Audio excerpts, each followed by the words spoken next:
Oh, Decobro niya mga kabukas. So, Decobro no. Oh. Bali, magkakaroon pa tayo ng maraming ganyan mga kabukas. Hintayin nyo lang. Mass production na tayo ng mga ganito.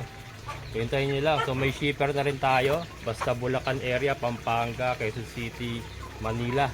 Wala na po tayo problema sa shipper, si Andrew. Abangan nyo, marami pong susunod na ganito. Nakasalang na po yung mga ating mga...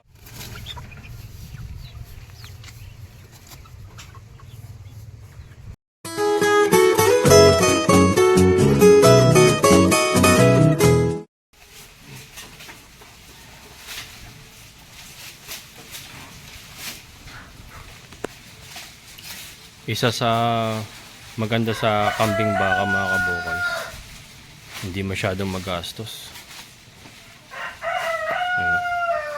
So ngayon nga pinagsasakati ko sila kasi maulan, pero libre pa rin ang kanilang kinakain. Yan. Medyo may challenge lang tayo sa pagkakambing, pero I'm still working on it, sabi. I'm still working on it, kaya hindi ko sinusukuan ito mga kabukals. May potential kasi ang kambing, hindi ko lang talaga, well siguro kulang na rin talaga ako sa oras kasi talagang yung magnitude ng trabaho natin, marami tayong alaga masyado, kaya siguro medyo hindi natin napopokusan yung ating mga kambing. Pero maganda kasing potential, malaki ang potential kasi sa kambing mga kabukals eh. Malaki din talaga ang biro mo kasi yun nga, wala tayong problema masyado sa pagkain, although kailangan nila ng mga yun nga, kapag may sakit, gamot, purga, ayan. Tapos kung gusto natin talagang patabain talaga na na maganda katawan, so supplementuhan natin ng konting feeds or concentrates, yung tawag dito, sapal ng yung pinagpigaan ng tokwa, yung ganun, sapal ng tokwa, mga ganyan.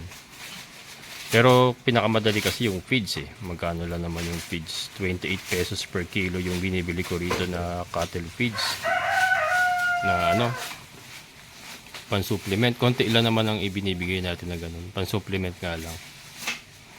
Ayan. Ito si Mocha, laki na halos maabutan niya na yung nanay niya. Nasa 2 buwan pa lang yan mga kabukals. Si Mocha, anak ni Dagul. Ayan. Na ko lang, ang sarap lang pagmasdan kasi. Nakasakate ko lang. Sarap lang pagmasdan na sa manok kasi, saka sa well, yung baboy kasi naman natin naka-alternative feeding. Medyo mabigat lang ang pakain ko ngayon sa mga gagawin nating inahin kasi naka-pure feed sila. Pero pag yung baboy, yung pagka naging breeder na, alternative feeding na rin sila. So hindi na rin masyado mabigat. Pero ang pinaka mabigat talaga yung mga layers natin. Medyo magastos talaga kasi hindi natin sila pwedeng tipirin sa layer kasi titipirin din tayo sa itlog ng mga yun eh. Pero may kita din naman. Kaya lang may puhunan ka rin talaga. Na ko lang, nagmumuni-muni lang ako mga kabukals kasi diba, sarap nila kumain Parang wala kang problema basta may damo ka lang. Buhay na. Basta may damo lang, buhay na. Si Mocha lakas na rin kumain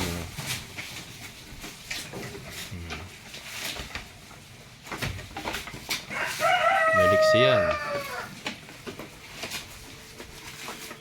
Itong dalawa, ba't ang nangyari? Naguyo yata ako, hindi pa nanganganak eh. Iyala natin dyan. Manganak sila kung manganak sila. Hindi, pero binuksan ko na yung pintuan ni Dagul. Inayos ko na kasing kulungan niya. Yan, so bukas na itong pintuan niya. So, makapapasok sila kung may maglalandiman. Papasok na lang din sila dyan sa kulungan ni Dagul. Iniisip kong pinaplano kong tanggalin itong divider. Kaya tanggalin ko na lang to para talagang parang kasama nila na si Dagul. Mas madali niya mabubulugan yung mga maglalandi. Pinaplano ko pala ng mga kabukals kung tatanggalin ko ito. tanggalin ko na ito. Pero dyan pa rin ang pwesto ni Dagol kasi nandiyan ang pakainan niya eh. Hindi kasi po pwede kay Dagol to. Wawasakin niya mga kabukal. Wawasakin ni Dagol yun. Kaya yan talaga ito lang talaga ang po pwedeng pakainan niya. Nasa labas kasi yan eh. Ngayon, tinapalan ko nga lang ng yero. Kasi pagkawayan ang inilagay ko, ginigiba lang na ginigiba. Yung yero ilagay ko yung makapal. Pag yan nabutas pa niyan, ewan ko na lang. Ayan.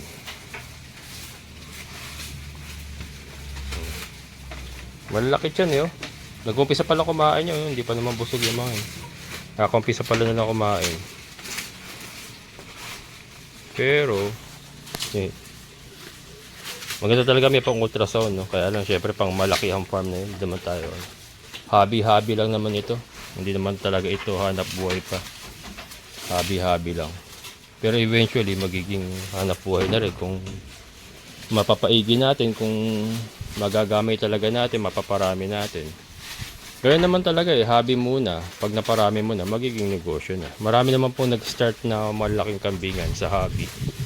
Nag-hobby muna sila, tapos naparami nila. Naging negosyo na.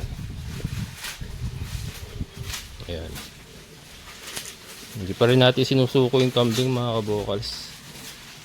Kasi wala, gustong gusto ko talaga yung kambing eh. Kahit mahirap, aminin ko mahirap talaga. Hindi katulad ni Milky. Si Milky nilipat ko na nga rito mga kabokals. Ito na, yun. Nilipat ko na. Palipat-lipat lang naman yan. Yan ang yun ang kagandahan sa baka. Palipat-lipat lang siya. Style nila Kuya Greg eh. Kila Kuya Greg naman siya galing. Ganun ang style nila Kuya Greg eh. Palipat-lipat lang yung mga baka niya. Eh, yun din ang advice niya sa akin. Huwag mong patatagalin sa isang lugar. Kasi una-una naubos ang damo. Pangalawa, yung parasites kasi nag-accumulate sa area na yun. Kaya maganda palipat-lipat siya. Para panibagong damo, less parasites. Ganun. Ayan. Ganda rin kasi ang kambing mga kabukal. Ito sa sa theoretical planning. Meron kang 25 na inahin, 25 inahin, 25 piraso inahin. Meron kang isang bulugan lang na na mataas ang dugo katulad ni Dagol na may ilahi na. Hindi naman kailangan maging puro talaga na Ito kasi nakita natin kay Moko, ang bilis lumaki 2 buwan lang Ayan, pag binenta natin, may 3,000 na yan. Mahigit. Si Mocha. Ngayon, halimbawa, meron kang 25 na inahin. Kalahati na lang doon manganganak. Kunyari, manganganak sila ngayon July. Tapos, meron uling kalahating manganganak after 2 to 3 months. Parang ganun. Tapos, ganun pa, salit-salit lang. Tapos, sa anak na yon sa 25, palagay mo ng average mo ng tagdadalawa. Ilan yun? Meron tayong more or less. Lagay mo na lang sa 12 piraso. Wala na sa wala na sa wala na sa dala-dalawa yun. 12 piraso. Pagpalagay mo na sa 12 piraso, 6 dun lalaki. I-grow out mo yung lalaki hanggang 3-4 na buwan, may bibenta mo ng 3,500-4,000 ang isa. Sa 3 buwan, halimbawa na lang. Sa 7 piraso, di ba? Ganun lang ng ganun. Tapos ang diet lang nila, either suga or ganyan, kampay. Cotton carry, ganyan. Ito, tanim na natin to mga kabukals napakatataba ating tanim ng mga Napier grass lalo na ngayon tag-ulan napakaganda yung tubo. Tanaw nga rito tanaw nga ba? Ayun tanaw mga kabukals kita nyo ba yan? Ayun mga Napier natin sa isang lote ni Sir Jun. Yan.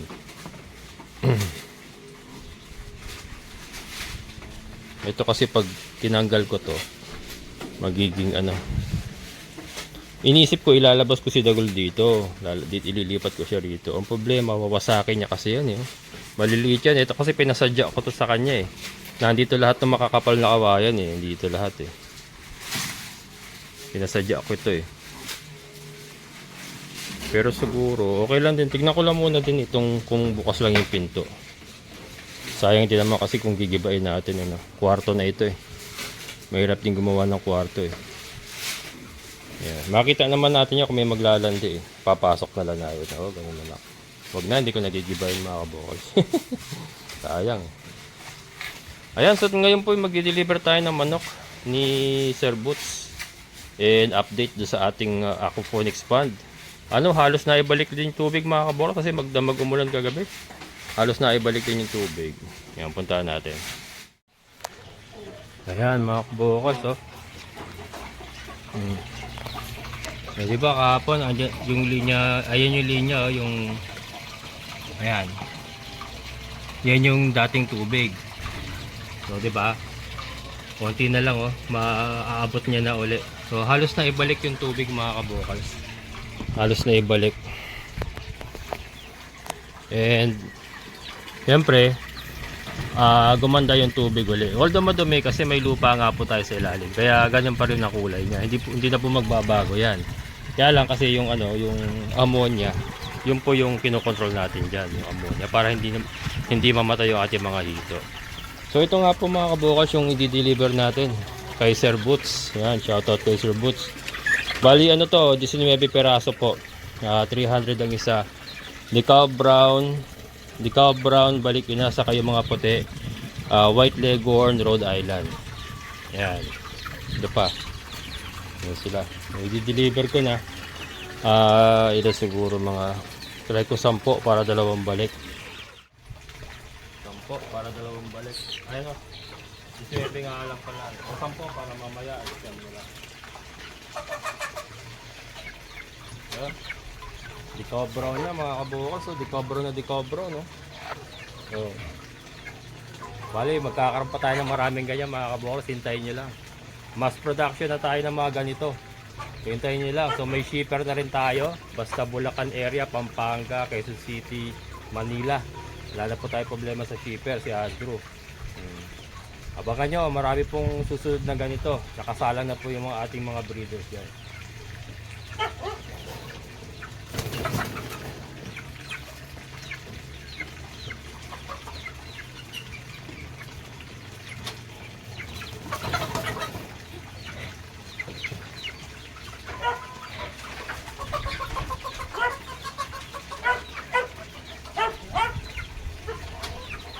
Maganda oh.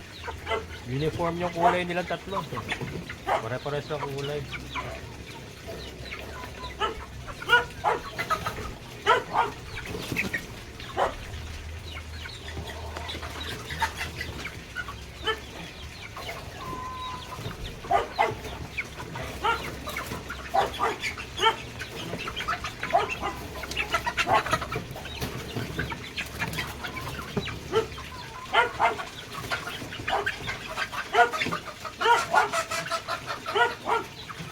Ito naman matikas na matikas mga kabukas oh. Matikas na matikas oh. White Leghorn, Rhode Island oh. Pambreeding talaga, rooster oh. Sa ganito, hold muna tayo. Last na muna ito. Saka yung sisiyo na mabibili ni Ma'am. From San Miguel, nakalimutan ko lang yung pangalan. Ulan pa yata, bibili ma.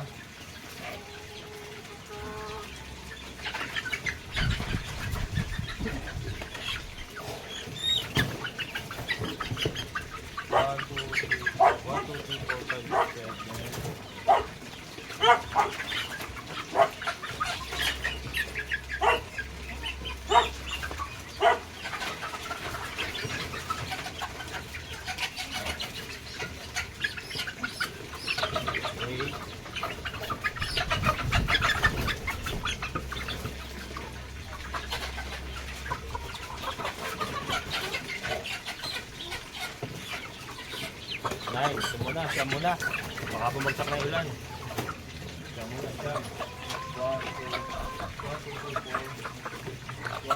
2, 3, 4. 7, 8, 9, 10. Oh, 10 na pala. Yan. Siling ko na, baka ano, umulan.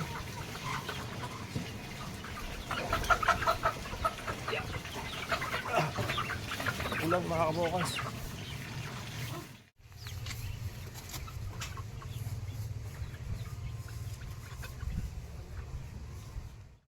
Ayan. Lipat ka na lang dito. Sir Boots, 10. Balikan ko pa yung siyam. Ayan. Diretso na lang ako dito ha. Teka. Ayan, balik tayo. Ayan mga kabokers, pabalik tayo. Hindi ako masyadong makapag-video no, kasi may, may nagbi-video okay, makaka-copyright tayo. So yun, tiyaga nga lang tayo. Milaw kape sa kabigas. Tiyaga lang tayo sa pagbubuhat. Kasi maputik, hindi natin magamit yung ating Raptor. Yan, dati na mention ko, may plano akong kumuha ng hulugan na ATV, yung all-terrain vehicle. Para nga sa gitong tagulan may magagamit tayo. Kaya lang, hindi na makakabukas, hindi ko na tinuloy yun. Sayang din kasi yung pera. Hindi naman po buong taon umuulan. Ngayon, meron naman po tayong ginagamit na ATV rin mga kabukals. Mas mura, ATV. Ayan. All-terrain boots. All-terrain boots. Ayan, ATV rin naman yun ah. Champagne na tira. Ayan. Shoutout kay Sir Boots. Thank you sir.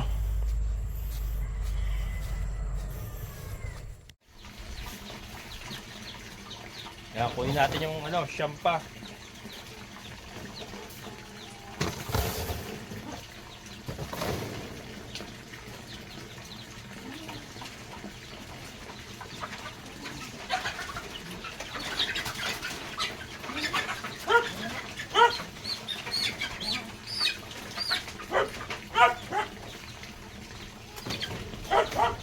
Ayan.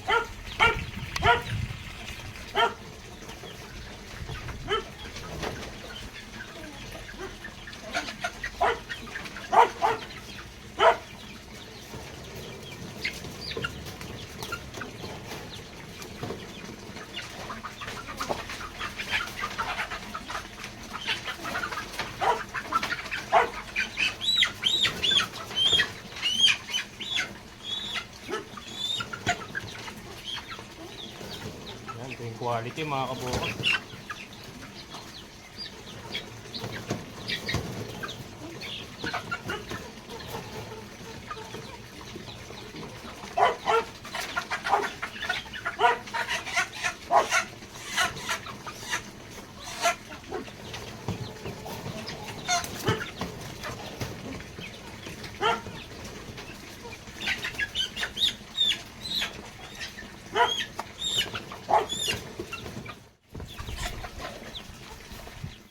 Ayan Sir Boots, 19 piraso.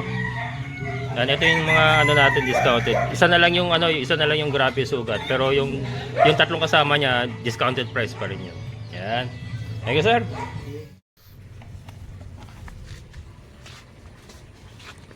Yan, tatabi ko na yung ATV ko mga kabokals. Yung ating all-terrain boots. Yan, ka muna. Ayan. So bakante na naman yung ating kulungan, pero ililipat ko dyan yung tatay nila, yung ating White Leghorn, saka yung isa nating Cross White Leghorn Rhode Island. And eto, bukas, sabi ko kay Andrew, deliveran siguro kasi medyo naman na, umaaraw-araw naman na. Yan, kasi malulugi tayo sa pagkain. Talon, negosyo. Sandala isa niyan eh. Yan, talon, negosyo. Ayan. Ilan ba to? 17 piraso. Yan. Originally 120 po dapat. Ang 'di ba in-announce ko 120 isa. Walo lang dapat ko kunin ni Ma'am Mirasol. Sabi ko, ma'am, kunin mo na lahat, bigay ko na lang 100. Discounted.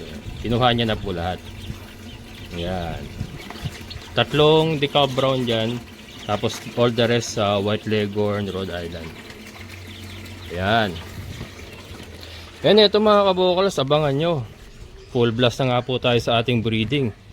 Ito na po yung ating 5 na ito. Yan, 1, 2, 3, tatlo dyan. Tatlo, tapos meron pa tayo ritong dalawa. Ayun, oh, ang sweet ng dalawa, oh.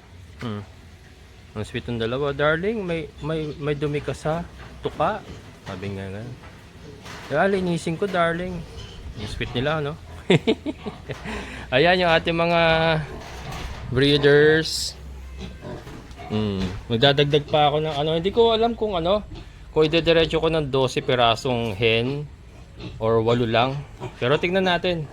Kasi inaano ko rin yung ina-anticipate ko rin, marami din po kasi nagtatanong ng ano, ng fertile eggs. So kung 12 piraso po yung hens natin, maari po tayo makapagbenta ng fertile eggs. Parang mangyayari naman kasi ng dalawa kasing rooster natin, mangyayari nun 6:1 naman eh. So okay pa rin yun eh. Yan, tingnan natin.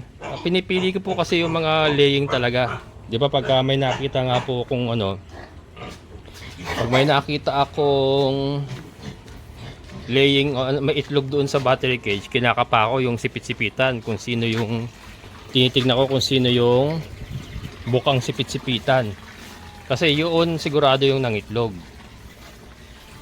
Yan, tingnan natin. Kanina kasi may nakita ako, kaya naging 5 na yun eh. Dati 3 lang yun, di ba? Nakaraan 3 lang yun. Ayan, so may nakuha na kasi akong 2 kanina. Yeah, kaya wala pong itlog ngayon. Hindi pa masyado nang itlog kasi nag-aano pa tayo eh. Nag-umpisa pa lang po tayo mag-booster. So, yung mga nangingitlog kasi pagka nakakuha tayo ng mga laying talaga, automatic nilalagay ko na rito sa ating breeding area. Ito po kasi ang ating magiging breeding area na. Yan. So, yun po, laying po lahat yan. Lahat po yung nangingitlog. Ano na yan, subok na yan. Kaysa maglagay tayo ng hindi pa nangingitlog, di ba? Mas maganda na yung pumili tayo ng mga nangingitlog pa talaga. Ayan. So, full blast na nga po ito. Concentrate muna tayo sa Decal Brown. Hindi na muna ako magbe-breed ng mga White Leghorn, Rhode Island. Ito lang muna. Puro Decal Brown lang muna tayo. Concentrate tayo dito. Mass production tayo. Tapos, pwede na rin siguro ako magbenta ng fertile eggs pagka let's say puno yung ating incubator, tapos may marami tayong itlog, pwede na tayong magbenta ng fertile eggs. Wala pong problema sa ano, kung kayo po yung area ng Pampanga, Bulacan, Manila, Quezon City, Caloocan. Ayan, kasi may mga naka-line up nga kami sa Caloocan, kay Doc Rolly. Yan, shoutout kay Doc Rolly Rigoso. Yung Rhode Island doon na isa na hindi makuha-kuha, yan, ipapadeliver ko na kay Andrew. Waiting ko lang yung go signal ni Doc Rolly, kasi vet yun eh, nag-ano siya, nagsiservice siya sa mga province eh. Nasa province yata siya ngayon.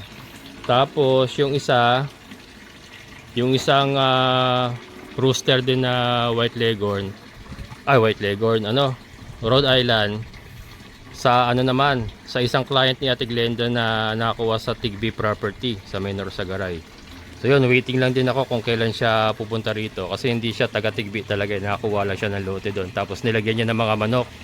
Pero yun lang yata siyang pinakiusapan doon na parang kapitbahay na nagpapakain. So kailangan niya na rooster, ayun, kinuha niya isang Rhode Island natin na rooster. So si Andrew din na mag-deliver. Ngayon, kunyari, meron tayong kailangan ipa-deliver na fertile eggs. Kung area lang po kayo ng Bulacan, Pampanga, ganyan, Manila, Quezon City, Caloocan, pwede po natin ipa-deliver yan kay Andrew. Para mas safe po yung, mas safe, at least si Andrew kilala ko. Ingatan niya yan. Kasi kung sa hindi lang din natin kilala pa-deliver yung fertile eggs, baka, maalog masyado, ganun. So, yun. Tapos, yun, sisiyo mga kabokals, continuous pa rin po ang breeding natin, pero concentrate nga po tayo sa mga Decal Brown. Ayan. Ganito po kalalabasan ng breeding natin sa mga bago sa channel ko. Ito, mga balik-ina ito. Ito talaga, gandang-ganda ako rito sa isang ito. Ayan, quality yan mga kabokals, yung inahin ko na yan. Future hen ko yan. Nakita niyo yung, sunog, inihaw na mais, nilaga. Inihaw na mais mga kabokals yung paa. Decal Brown na yan, balik na yan mga kabokals. May isa pa eh. May isa pa tayo. Ito rin sunog na mais din, oh. Pero decab brown niya. Ayan. Ayan. Eh, yung mga nanunuka, uunahin ko katayin niya mga yan. Hindi mga lalaki. Hindi, mga lalaki kakatayin natin. Ayan. Ito gusto ko makita ito. Ito kasi ay produktan. Ito po yung three-way cross natin. Ang tatay niyan, Rhode Island White Leghorn. Ang nanay niya, decab brown. So, yung three-way cross na sila lumalabas. So, yung gusto ko makita yung itlog niya kung ano yung itsura. Ayan. So, ayan, umuulan na naman mga kabokals. At ito yung ating fish pan. Yung ating mga hito ay looking good. At ayan, oh, malalagyan naman yung ating fish pan kasi umuulan na naman. So kahapon nga po nagtapon tayo ng tubig. So ngayon nagre-refill ulit tayo kasi maulan. Yung ating mga hito looking good, masasaya. At malalakas ang ating mga hito. Ayan. Ito, ayusin natin ito.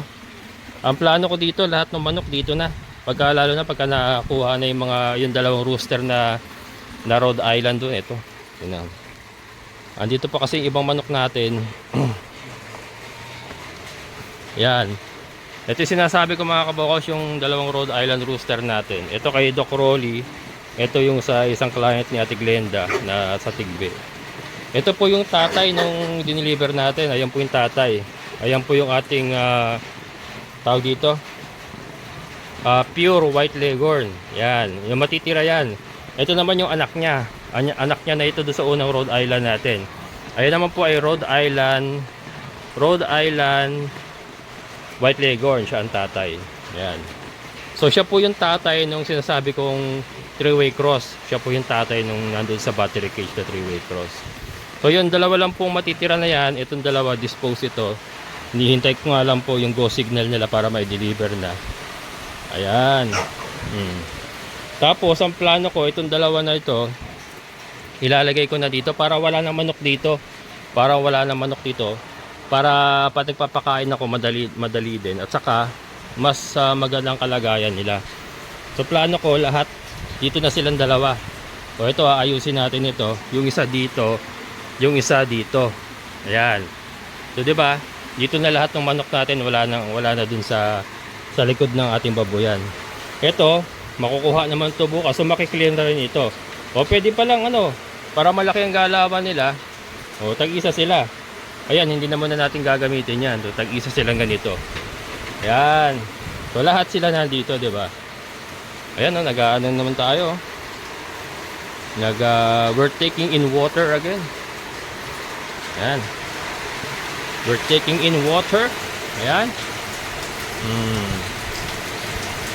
Ayan mga kabokals. So patuloy lang po tayo sa pagsisikap. Tiyaga lang, tiyaga. Sipag, tiyaga. At syempre tumawag tayo sa ating Panginoon. At wag tayong mamimirwisyo na ibang tao. Hanggang dito na lang po. Amazing na buhay. Bye bye.